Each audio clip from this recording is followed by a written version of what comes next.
मग आम्हाला असं खूप काळाची गरज आहे, कारण आपलं जीवन आपल्या गावामध्ये जातं, हो की नाही? मग काय करायचं आहे, स्त्रोत आधारित व्यवस्थापन आपल्याला हे जलस्रोताचं व्यवस्थापन जर आपल्याला करायचं आहे तर आपल्या जमिनीचं पाणी, जमिनीच्या आतमध्ये पाणी कसं आहे, आपल्या गावाची सर्वप्रथम भौगोलिक परिस्थितीचा अभ्यास होणं आपल्याला गरजेचं आहे.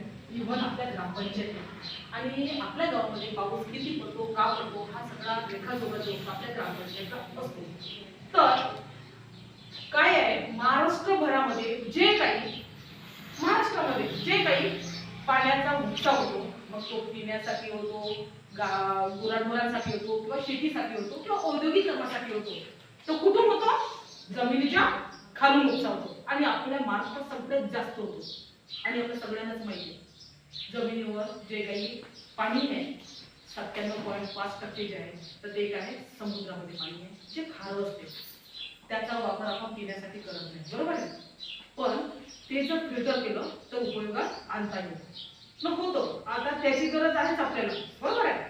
त्याच्यानंतर 2.5% जे पाणी आहे ते गोड्या स्वरूपात आहे, त्याचा आपण इतरत्र वापरासाठी त्याचा उपयोग करतो. म्हणजे विचार करा, आपण जे पाणी पितो ते पाणी कसं असायला पाहिजे?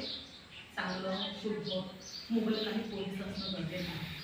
आणि त्याच्यामध्ये शाश्वतता असणं खूप गरजेचं आहे. जर पाणीच नाही आपल्या भूगर्भामध्ये पाणीच नाही तर आपल्याला पाणी मिळणार आहे का? नाही मिळणार.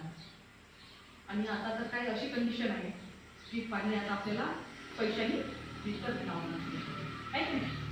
म्हणतात जसे बँकेमध्ये पैसे असेल तर बँकेतून पैसे काढा तुम्ही, विहिरीमध्ये पाणी असेल तर पाणी काढा, नाहीतर मग काय करा, विकत घ्यावं लागेल, आहे की नाही? अशी परिस्थिती आपल्यावर येतात.